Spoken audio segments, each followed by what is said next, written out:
एक बार क्या हुआ, एक राजा था। राजा के जीवन में सुख सुविधा आनंद आनंदता किसी चीज की न कमी नहीं। सुखपूर्वक राजा अपने जीवन को जीता हुआ अपनी जीवन यात्रा को आगे की ओर बढ़ा रहा था। एक दिन योगायोग से उसका भाग्योदय होने का समय नजदीक हो आया और इसी कारणवश उसके घर पर एक संत भगवान पधारे। और संतों का आगमन तो अपने धर्म में बड़ा ही शुभ माना जाता है। कहते हैं ना, संत आया पामणा आज दिवाली दशहरा। संतों का आगमन अपने धर्म में बड़ा ही शुभ माना जाता है।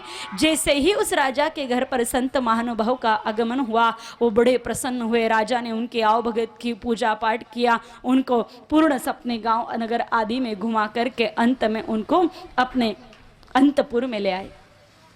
अंतपुर में लाकर के कुछ 2 मिनट बैठे ही थे कि 2 मिनट बाद महात्मा जी अपने स्थान पर खड़े हो गए और खड़े होकर के उन्होंने अपने हाथों को जोड़ा, तनिक गर्दन को झुकाते हुए कहा, राजन अब हमें अनुमति दीजिए, अब हम आगे की ओर बढ़ना चाहते हैं।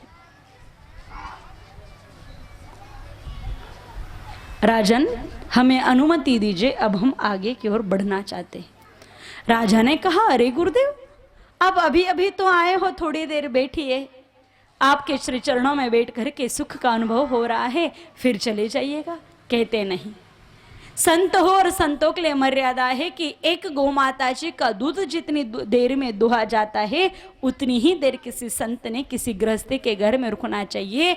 और अन्यथा किसी कार्य के काम से आए हैं तो वो कार्य पूर्ण होने तक ही संत किसी गृहस्थी के घर में रुक सकते हैं। कार्य पूर्ण होते ही वो घर उन्होंने छोड़ देना चाहिए। मुझे जाने दो आगे की ओर।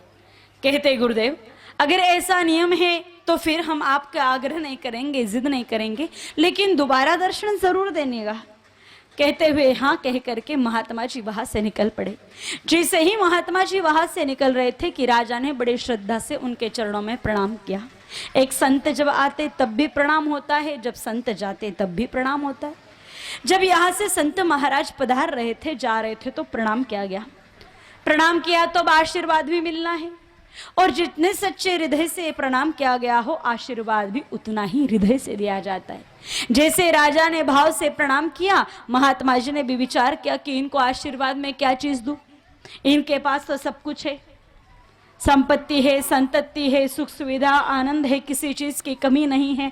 फिर जब विचार किया तो बात समझ में आई कि महात्मा जी के समझ में आया राजा के जीवन में सब कुछ है लेकिन सत्संग नहीं है, और सत्संग के बिना जीवन में विवेक उद्दीपा का प्रकट होना कतई संभव नहीं है। इसलिए बड़ी कृपा बरसाते हुए महात्मा जी राजा को आशीर्वाद में सत्संग देना चाहते थे। अब सत्संग कैसे दे? हाथ जोड़ कर के कल्याण हो आदि हो, इस तरह से तो बात नहीं कही। इनके बीच में कोई समझदार बैठ जाओ ना।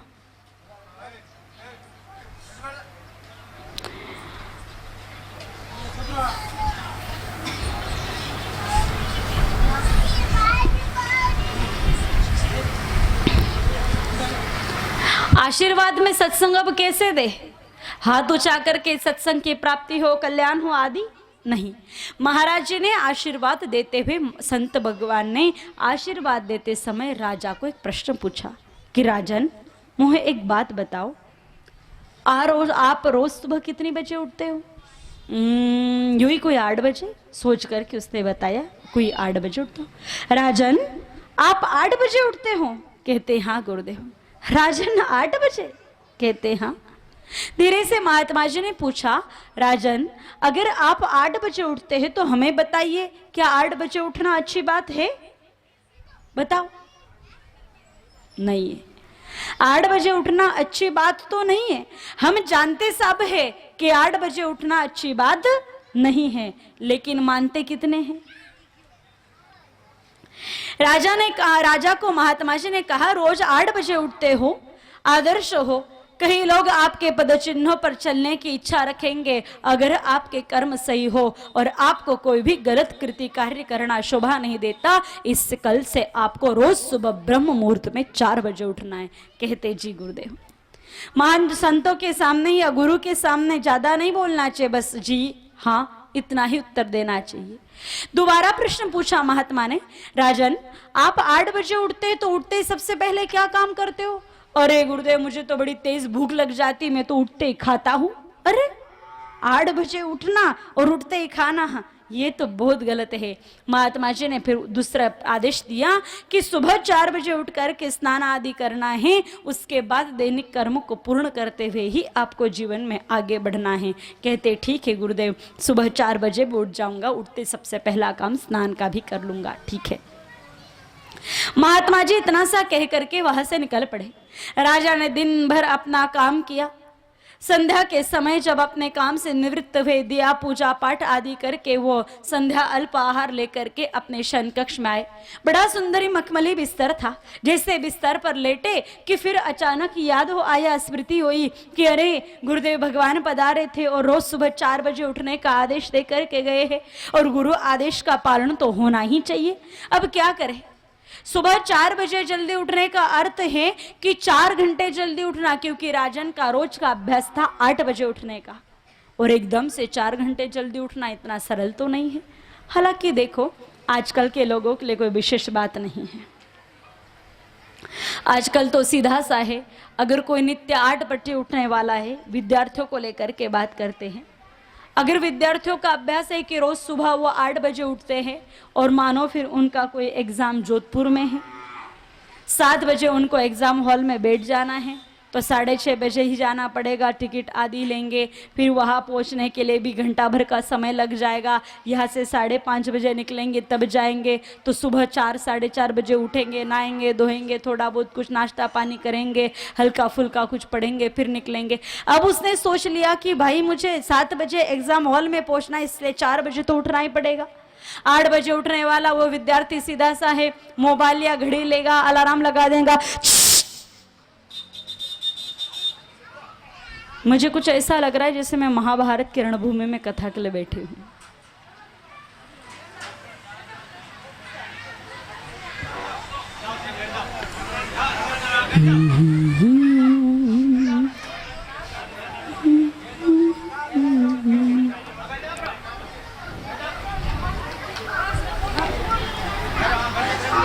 महात्मा जी का आदेश था, राजा को पालन करना था। आप और हम होते तो सीधी सी बात है, मोबाइल घड़ी में अलार्म लगा देते, अलार्म की आवाज आती और हम उठ जाते, ऐसा सोच के हम आराम से सो जाते। लेकिन गोस्वामी तुलसीदास जी महाराज कहते हैं, पराधीन सपने हूं सुख नाही, जो दूसरों पर अवलंबित रहता है उसे स्वप्न में भी सुख नहीं मिल सकता। अब विचार करो, 8 बजे उठने वाला विद्यार्थी अगर अलार्म लगा करके सो जाता है और फिर उसने वो घड़ी मोबाइल अलार्म लगा करके पास में टेबल आदि पर रख दी, फिर बिल्ली आई या कोई बड़ा सा चूहा आया, उस घड़ी को या उस मोबाइल को गिरा दिया, गिरते ही उसका सेल बैटरी अलग होगी, तो बोलो 4 बजे अलार्म बजेगा क्या? और अलार्म बजेगा नहीं तो फिर आँख कितने बजे खुलेगी रोज के भांति? 8 बजे। और 8 बजे उठ करके अगर एग्जाम हॉल तक पहुंचना चाहोगे तब तक तो सारे अपने क्वेश्चन सीट कंप्लीट कर देंगे। इसलिए तो कहते हैं पराधीन सपने हो सुख नहीं। यह महात्मा जी के आदेश पालना करते हुए राजा ने ऐसा कुछ नहीं किया, न मोबाइल न घड़ी, सीधा उन्होंने अपने प्रभु चरणों में स्मरण करते हुए प्रार्थना की, है नाथ मुझे कल सुबह प्रातः 4 बजे कुछ भी करके जगा दीजिएगा। और प्रभु पर दृढ़ विश्वास रखते हुए वो आराम से सो गए। रात्रि भर नींद निकालने के बाद सुबह अपने आप ही 4 बजे राजा की आंखें खुली। आंखें खुलते राजा सीधे स्नान के लिए नदी के तट की ओर बढ़ चले गए। प्रणाम करके और स्नान करने के लिए जैसे उन्होंने नदी में प्रवेश किया कि एक महात्मा जी पूर्व से ही नदी में स्नान कर रहे थे।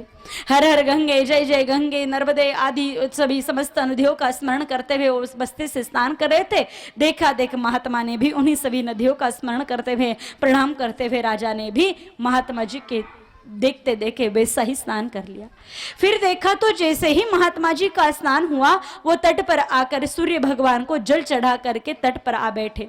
राजा ने भी सूर्य भगवान को जल चढ़ा दिया।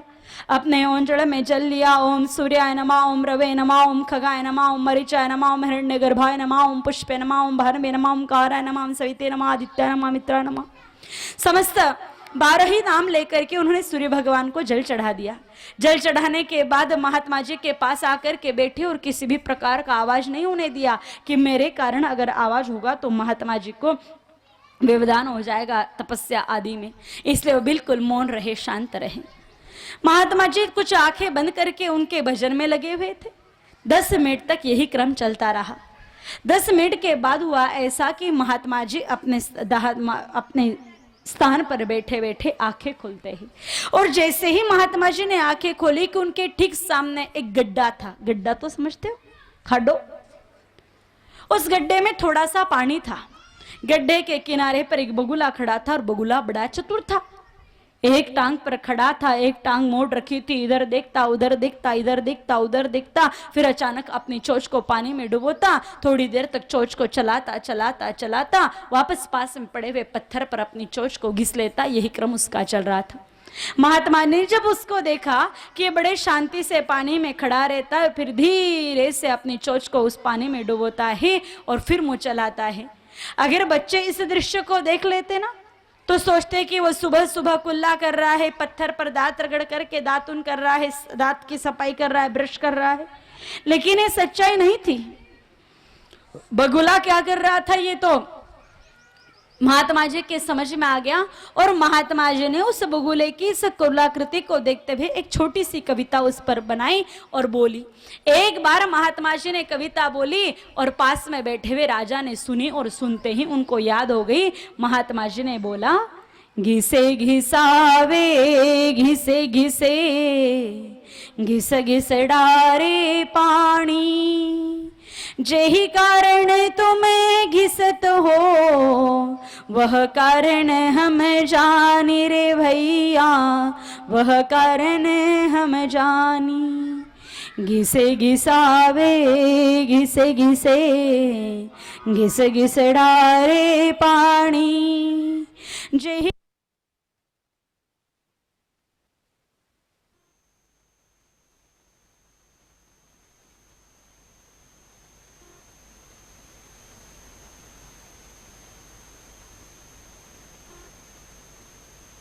कारण हम जानी।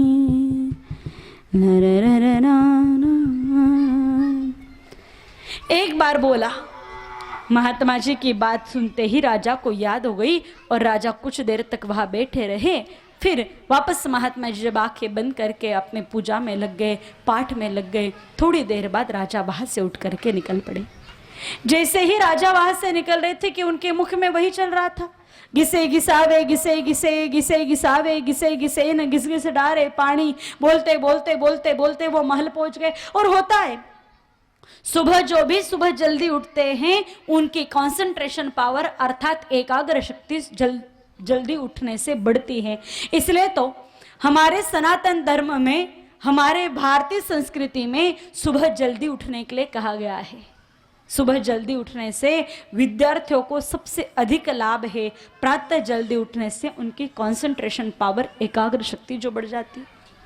और अगर आप सुबह जल्दी उठ जाओ और सुबह जल्दी जग जाने के बाद आप अगर सूर्य नारायण भगवान को जल चढ़ाते हो तो फिर कंसंट्रेशन पावर के साथ साथ एकाग्र शक्ति के साथ साथ स्मरण शक्ति भी बढ़ती है। इसलिए हमारे देश के महापुरुषों ने सुबह जल्दी उठ करके सूर्य भगवान को जल चढ़ाने के लिए कहा है।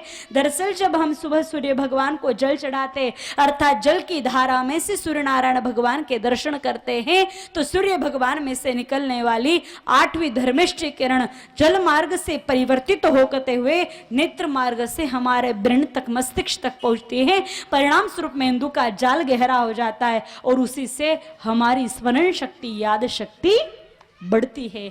इसलिए सुबह जल्दी उठने का आग्रह और सूर्य भगवान को जल चढ़ाने की बात हमारे महापुरुषों ने शास्त्रों में कही है। आज राजा ने दोनों काम किए थे इसलिए सोया याद हो गया। घिसे घिसावे बोलते बोलते घर पहुंच गए। अब घर पहुंचने के बाद काम तो कुछ नहीं था, रोज 8 बजे से काम में लगते थे, लेकिन घर जाने के बाद सोने की इच्छा भी नहीं हुई। वो बैठे रहे और उन्होंने भी महात्मा जी के बात ये आंखें बंद कर ली, पालती लगा करके ज्ञान मुद्रा में बैठ गए। राम राम राम राम राम राम राम राम बोलते गए। कब राम राम बोलते बोलते ध्यान लग गया और उस ध्यान में कब समय आगे बढ़ता जा रहा है राजा को होश ही नहीं है। घड़ी में कब 8 बजने का समय हो आया, राजा को होश ही न रहा। राजा आराम से अपने नित्य प्रतिदिन की भांति बैठे हुए हैं। हुआ ऐसा, राजा रोज उठते थे 8 बजे, और जैसे वो 8 बजे उठते, उनकी दाढ़ी बनाने के लिए बारबल नाई आया क्या करता था। आज भी जैसे घड़ी में 8 बजने का समय हो आया, नाई अपने घर से निकला कि मार्ग में उसको प्रधानमंत्री मिल गए। प्रधानमंत्री ने पूछा, ओ नाई भगत, किधर को पधार रहे हो? कहते कुछ नहीं, राजा की दाढ़ी बनाने जा रहा हूं। आप राजा की दाढ़ी बनाते हो? कहते हाँ। राजा की? कहते हाँ। आप राजा की दाढ़ी बनाते हो? कहते हाँ, राजा की दाढ़ी बनाता हूं। लेकिन आपको देख करके लगता तो नहीं कि आप राजा साहब की दाढ़ी बनाते होंगे। क्यों नहीं? दुबला पतला सा शरीर है, फटे पुराने कपड़े पहन रखे हैं, आपको देख करके लगता है कि आपको 2 समय का भोजन भी व्यवस्थित नहीं मिलता। क्या राजा आपको तनख्वाह, पगार, वेतन नहीं देते? कहते नहीं नहीं, राजा साहब तो बहुत अच्छे हैं, समय समय पर वेतन तनख्वाह दे देते हैं, लेकिन मेरा परिवार बहुत बड़ा है, एक समय की भोजन की व्यवस्था हो जाती है, दूसरे समय की कभी होती कभी नहीं होती, तो भूखे पेट ही सोना पड़ जाता है। छोड़ दो ऐसी नौकरी को, धिक्कार है। कहते हैं अरे प्रधान जी, अगर इस नौकरी को छोड़ दूंगा तो एक समय के भोजन की व्यवस्था भी होने वाली नहीं है। फिर कहते नौकरी तो नहीं छोड़ूंगा। देखो, नौकरी नहीं छोड़ो तो कोई बात नहीं, लेकिन मैं आपको एक काम बताता हूं, और अगर आप मेरा वो एक काम कर दो, प्रधानमंत्री उस नाई को कह रहे हैं जो राजा की दाढ़ी बनाता है, कि अगर आप मेरा एक काम कर दो तो मैं आपको बदले में 1 लाख सुवर्ण मुद्राएं और रहने के लिए एक सुंदर सा घर दे दूंगा। क्या? कहते हैं हाँ, 1 लाख सुवर्ण मुद्राएं और रहने के लिए सुंदर सा घर। अब आज की तारीख में अगर इसकी कीमत करें ना, 1 लाख सुवर्ण मुद्राएं मतलब समझ लो 20-30 करोड़ रुपए, और 1.25 करोड़ का एक सुंदर सा बंगला रहने के लिए। अब इतना कोई देवे तो कोई काम करने के लिए मना करे? कुछ भी करना पड़े तो कर देंगे, क्योंकि वो कहा है ना, बाप बड़ा ना भैया, सबसे बड़ा रुपया। देख भाई, ऐसा है सबसे बड़ा पैसा है। पैसे के लिए तो कुछ भी कर जाओ। इतनी बड़ी रकम सुनती नाई ने कहा, बाप रे, इतनी बड़ी, काम क्या करना पड़ेगा? लोभ जग आया कि इतनी बड़ी रकम मिल रही तो काम तो करना ही चाहिए। और महापुरुषों ने कहा है, पाप का बाप है लोभ।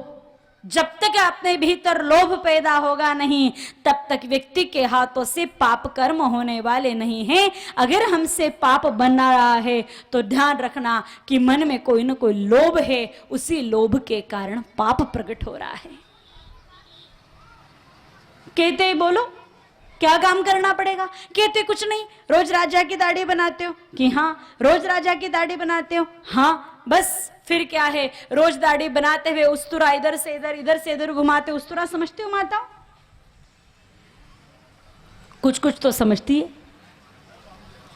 और अगर कुछ बच्चे आजकल के नहीं समझ रहे हो तो आपको बता दे, आप जैसे फल सब्जी काटने का जो चक्कू होता है ना, बिल्कुल उस चक्कू के जैसे दिखता है उस्तुरा।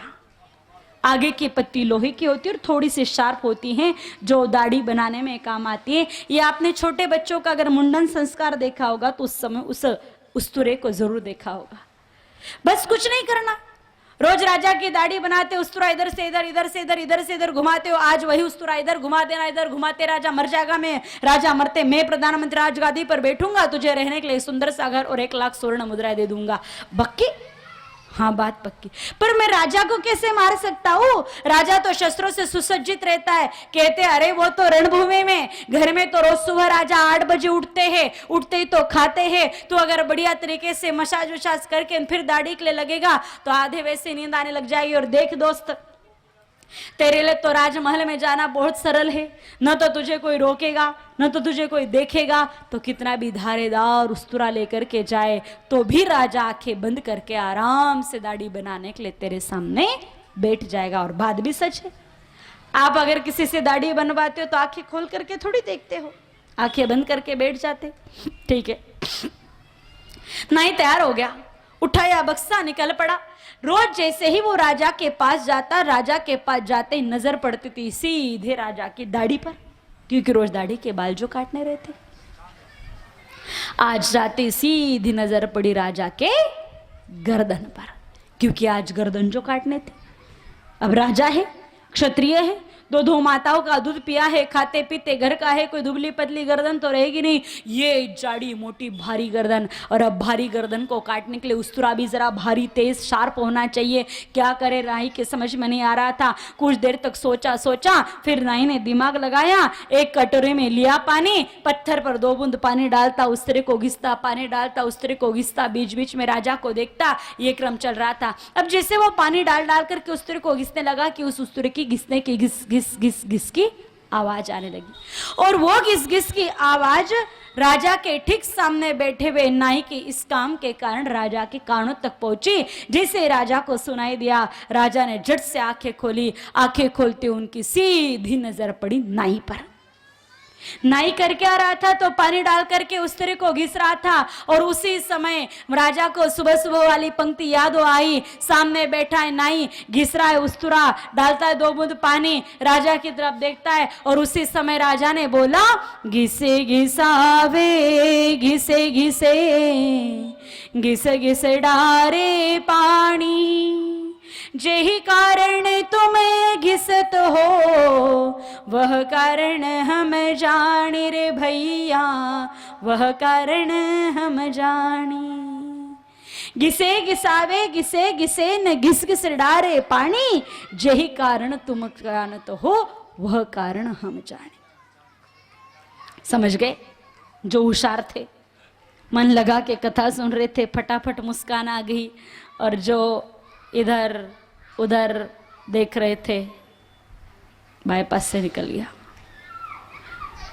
नहीं भी आपके जैसा होशियार था, 1 मिनट में समझ गया। कल जो महात्मा जी आए थे उन्होंने हमारे राजा को अंतर्यामी बना दिया। राजा को तो पता चल गया कि मैं ये उस्तरा उनकी ही गर्दन काटने के लिए घिस रहा हूं। फिर भला गर्दन काटने की हिम्मत हो, उस्तरा फेंका, इधर कटोरा फेंका, उधर सीधे गए राजा के चरणों में, पकड़े राजा के चरण। अरे राजन क्षमा क्षमा, माफी क्षमा, अनुपम, मेरी तो कोई गलती नहीं है, मुझे तो सब प्रधानमंत्री ने कहा था। सारी बात प्रधानमंत्री पर ढोल दी और खुद स्वतंत्र हो गए। मुझे तो कुछ नहीं पता, मुझे तो उन्होंने कहा था। अब राजा को जब ये बात पता चली कि उनका ही नाई जो उनके ही पे हुए पैसों पर जल बढ़ रहा है वो उनको मार रहा है, ये बात अगर हमको और आपको पता चलती कि अपना नौकर अपने को जान से मारने की कोशिश कर रहा है तो अपन गुस्सा करते, क्रोध करते, पुलिस को बुलाते, दरोगा को बुलाते। लेकिन राजा ने ऐसा कुछ भी नहीं किया। राजा को तनिक भी क्रोध नहीं आया, कारण राजा सत्संगी बन चुके थे। राजा ने सीधा अपने देवताओं का, इष्ट देव भगवान का स्मरण किया, आंखें बंद करके कहा, हे प्रभु, एक दिन का सत्संग क्या तेरा सुन लिया, आज मेरी गर्दन कटते कटते बच गई। रोज प्रतिदिन तेरा अगर ऐसा ही सत्संग मिल जाए तो मेरी जिंदगी सुधर जाए और पाप कट जाए।